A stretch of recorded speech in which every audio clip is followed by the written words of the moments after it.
So what would you say Google's key remark is?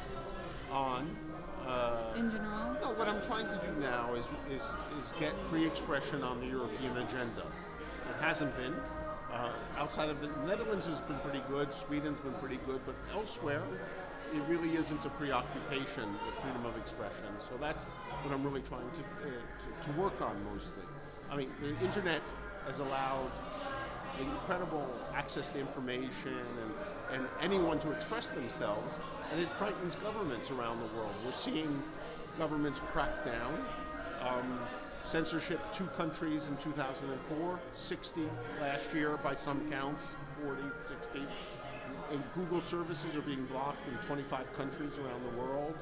Maps don't appear in Uzbekistan, and YouTube doesn't appear in until recently in Turkey, for example. Mm-hmm. So, we really see this as a danger, and that's something that we want to.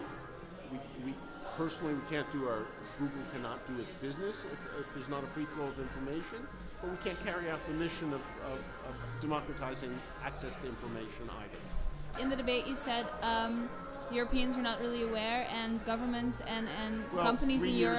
3 years ago, Google, Yahoo, and Microsoft came together with some NGOs like Human Rights Watch and Harvard University's Berkman Center for the Internet, and we created this global network initiative.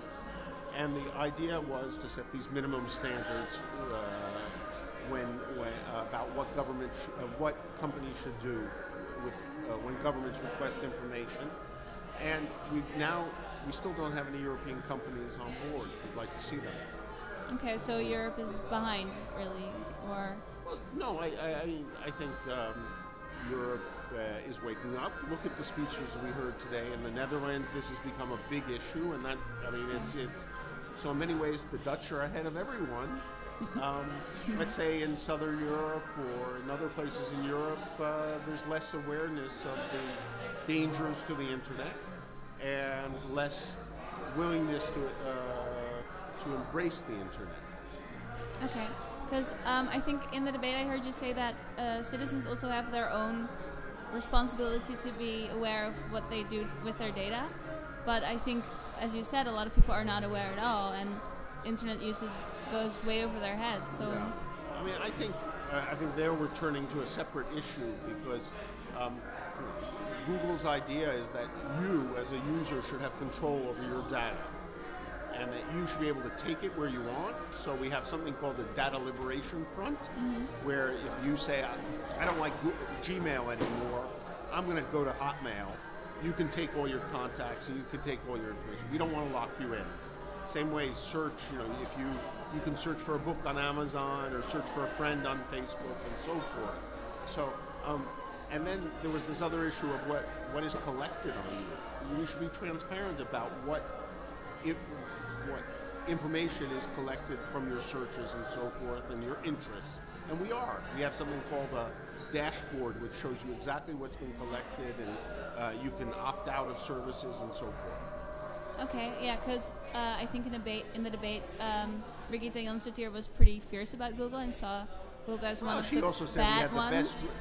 She said we had the best record in many ways, and I think, without getting into a vociferous debate, I think we have really, ever since the beginning of Google, stood up for freedom of expression.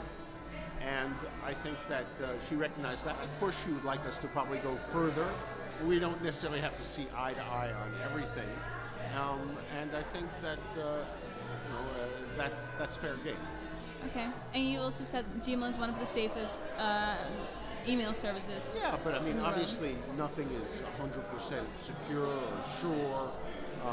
What I did use was, just to give you an example, there's a lot of, Gmail is safe in the sense that we have this idea of storing information in the cloud in data servers, and it's a little bit like electricity. Originally you had a generator in every house. That's not very efficient, mm-hmm. not very sure either, because the generator was much more likely to break down. And then all of a sudden came in the big power centers, and you had the access to do distributed energy, right? Everyone who has a generator in their house now. I think we're going the same way for email and for other services in the computer. We're going to cloud computing.